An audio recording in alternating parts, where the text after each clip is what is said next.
di Dukcapil ada beberapa target yang diminta oleh Ditjen Dukcapil. Jadi seluruh Indonesia itu Dukcapil itu ada target yang harus dikejar, karena target itu juga menjadi target nasional di Ditjen Dukcapil. Yang pertama itu perekaman. Jadi berapa persen sudah kita melakukan perekaman. Jadi untuk target nasional di tahun 2020 98%, minimal harus 98%. Nah, kita alhamdulillah sudah mencapai 104,20. Kenapa tidak 100%? Kenapa kok ada berlebih? Ternyata memang di bawah 17 ada yang merekam, 16, 15 itu ada yang melakukan perekaman. Dan itu memang masuk dia ke dalam sistem, tapi KTP-nya masih belum bisa dicetak. Makanya bisa mencapai 104,20%. Nah, target kita ya minimal di tahun 2020 kalau memang target nasional adalah 98%, itu minimal itu. Atau kita usahakan ada peningkatan lah dari yang sudah kita realisasikan di tahun 2020. Angkanya boleh tahu berapa, Bu?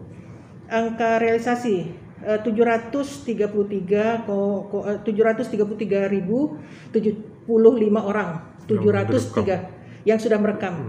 Ya, itu yang 104,20%. Nah, jumlah KIA juga menjadi target nasional. KIA kartu identitas anak. Nah, kita kan baru mulai di akhir tahun 2019. 2019 kalau salah saya Agustus atau Oktober itu kan kita baru mulai KIA, sementara kawan-kawan di kabupaten kota lain sudah ada yang dari 5 tahun yang lalu sudah mulai, tapi kita genjot karena target nasional itu 20%. Nah, 20% kita usia anak yang harus memiliki KIA itu kan 0 sampai 17 tahun kurang 1 hari. Kenapa kurang 1 hari? 17 tahun kan sudah KTP. Jadi 0 sampai 17 tahun kurang 1 hari ada hampir 230 anak. Jadi dari 230.000 anak. Jadi dari 230.000 anak itu kita minimal 20% sudah harus memiliki KIA. Itu yang wajib.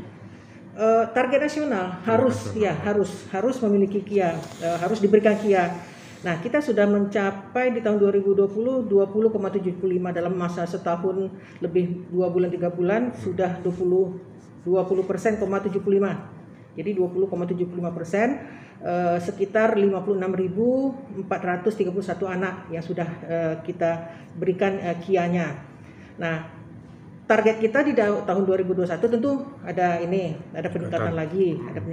peningkatan lagi, terutama kalau sudah ada target nasional yang diberikan, minimal target nasional harus kita kejar. Kemudian juga cakupan akta kelahiran 0 sampai 18 tahun. Jadi usia 0 sampai 18 tahun itu kita diberi target minimal 92% harus memiliki akta kelahiran anak 0 sampai 18 tahun. Kita sudah mencapai 98,20%. Jadi dari 3 target nasional ini alhamdulillah kita sudah bisa mencapainya, dan tentu saja diharapkan kita di tahun 2021 minimal target itu sama, kalau perlu lebih. Nah, kalau perlu lebih itu rencana kita di tahun 2021. Nah, terkait dengan beberapa program lain yang di luar target nasional, kami di tahun 2020 sudah melaksanakan ada semacam program namanya kami berikan nama Dukcapil Peduli. Dukcapil Peduli itu pelayanan disabilitas untuk, jadi singkatan dari itu tuh, pelayanan disabilitas untuk lengkapi identitas. Artinya yang datang ke Dukcapil ini, artinya ke Dukcapil ataupun UPTD untuk melakukan perekaman kan adalah orang yang mampu untuk datang, berjalan, diantar keluarganya. Tapi ketika dia tidak mampu datang karena berbagai alasan, mungkin sakit atau mungkin ada keterbatasan secara fisik, nah tentu nggak bisa datang. Nah, inilah yang banyak dikeluhkan oleh warga. Dengan tidak melakukan perekaman, otomatis mereka nggak punya KTP. Nah, kalau tidak punya KTP, itu tuh nggak bisa urus BPJS, nggak bisa urus ke pelayanan publik lainnya. Nah, ini kami sisir. Di tahun 2019 kita sudah mulai.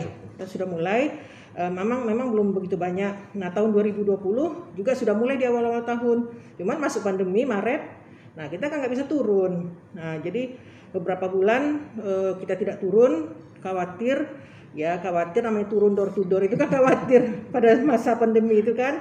Nah, di akhir tahun 2021 baru kita mulai lagi. saya lupa angkanya sudah berapa yang kita sisir. Itu kita lakukan di hari Sabtu. Ya, jadi kita manfaatkan hari Sabtu, hari libur tetap produktif walaupun hanya 3 orang atau 4 orang dalam hari Sabtu itu. Karena kenapa kami hanya tetapkan 3 atau 4 orang?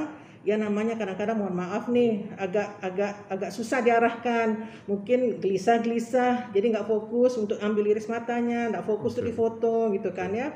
Kalau untuk kita yang baik-baik saja dan sehat-sehat saja, jadi Sabtu kita manfaatkan rutin itu setiap Sabtu, dan di tahun 2021 juga setiap Sabtu. Jadi 4 kali Sabtu dalam sebulan ya 4 kali lah kita turun, timnya berganti-ganti. Itu yang harapan kami untuk menyisir kawan-kawan yang disabilitas.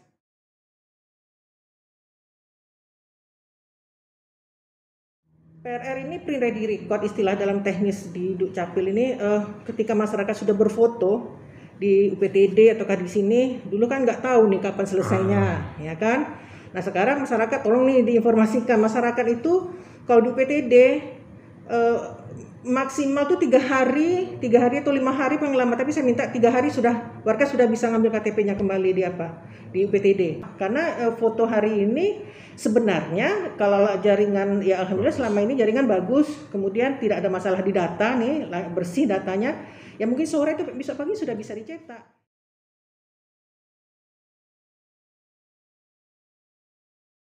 Kita ada semacam layanan unggulan kita, katakan seperti itu, layanan unggulan di Dukcapil, KTP-nya bisa ditunggu malah. Tapi ya KTP cetak, kita datang dicetak nggak sampai 5 menit 10 menit bisa bawa pulang KTP-nya. Tapi itu khusus untuk KTP yang hilang, rusak dan mungkin urgen, katakanlah mungkin besok pagi dia harus bayar pajak, ya buktikanlah mungkin di tanggal BPKB, tanggal di STNK kan kelihatan tuh harus bayar pajak, dibuktikan seperti itu. Tapi dia harus masuk dulu ke aplikasi layanan tunggu namanya.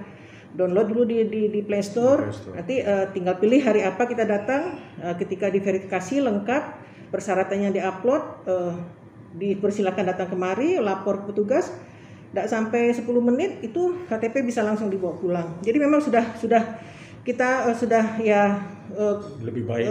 Bukan mengatakan lebih baik, tidak, tapi kita sudah berupaya bagaimana masyarakat itu ya bahagia dengan urusan dokumen kependudukannya.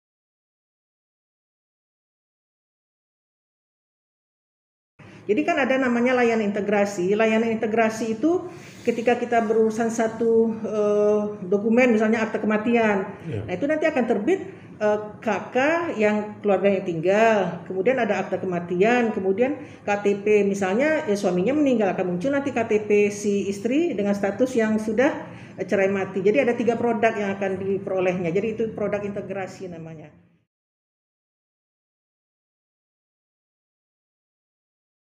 Nah, terkait dengan yang Eka katakan tadi, ada banyak keluhan masyarakat yang susah masuk ke aplikasi. Nah, kita sudah seminggu yang lalu, kalau salah saya seminggu, kita sudah buka 24 jam. Artinya tidak dari jam sekian sampai jam sekian lagi gitu. Ketika kita buka tengah malam, ternyata sudah penuh. Ibu-ibu kan tidak mungkin begadang malam-malam, ya begadang anak-anak muda macam mereka misalnya kan ya. Nah itu tidak mungkin. Nah ketika subuh-subuh mungkin yang biasa begadang tidak bisa bangun subuh seperti itulah. Jadi kita buka 24 jam. Warga bisa mengupload kapan saja. Hanya saja nanti ketika kita kan ada keterbatasan waktu dan jumlah personil untuk memverifikasi berkas setiap hari. Nah, jadi ketika hari pertama mungkin kemampuan kita hanya sekian ratus, misalnya katakanlah 500 misalnya ya. Nah, ke nomor 501 itu dia beralih ke hari berikutnya gitu. Dia jadi mengisi slot-slot yang kosong yang depan penuh, nanti berikutnya ke hari berikutnya. Tapi dia upload kapan saja. Dulu memang isi dari Facebook kami itu pertanyaan warga kok susah masuk itu aja isinya. Tapi sekarang sepertinya saya lihat itu pertanyaan, kalau kakak saya pecah kakak, kalau saya dari luar kota, seperti aja semacam persyaratan yang lebih banyak ditanyakan. Sebenarnya itu bisa dilihat di aplikasi itu sendiri. Aplikasi kita ada berbasis web, ada berbasis Android, sama yang WA. Ya kan, jadi kan orang kan tidak semuanya bisa masuk ke web, tidak ngerti. Mungkin ada yang hanya bisa WA. Jadi kita sediakan tiga ini yang untuk katakanlah kami menyebutnya online. Berbasis web itu ada si penduduk, aplikasi si penduduk.pekanbaru.id. Di situ mengurus semua dokumen. Bisa masuk ke situ. Persyaratannya pun ada di sana. Kemudian ada juga melalui web kami untuk si penduduk.pekanbaru.go.id garis miring ya. Pendatang. Jadi khusus untuk KK dan KTP warga yang pindah ke Pekanbaru, pendatang ke Pekanbaru. Jadi ada aplikasi semuanya. Nah, Android khusus yang tunggu, yang KTP rusak, hilang, dan urgent tadi. Kemudian WA konsolidasi atau ya masalah konsolidasi data nggak update dengan BPJS, nggak update di perbankan, bisa konsolidasi dengan WA. Jadi ada format yang sudah kita berikan. Itu semuanya ada di dalam media sosial kita informasinya. Nah, terkait dengan dengan aplikasi tadi yang susah mungkin masyarakat untuk masuk, tidak mengerti apa segala macam. Kita menyediakan call center, jadi bisa lihat juga di Facebook kita nomor-nomor call centernya, bisa bertanya di situ ataupun bisa bertanya kemari, tapi kemari pakai nomor antrian, kita batasi, nanti numpuk lagi di sini kan. Nah, kemudian di UPTD kita kawan-kawan UPTD juga siap melayani untuk masyarakat bertanya gimana sih cara masuk ke penduduk, bisa dibantu di UPTD. Jadi nggak harus kemari, nggak harus ke call center, ke UPTD juga bisa.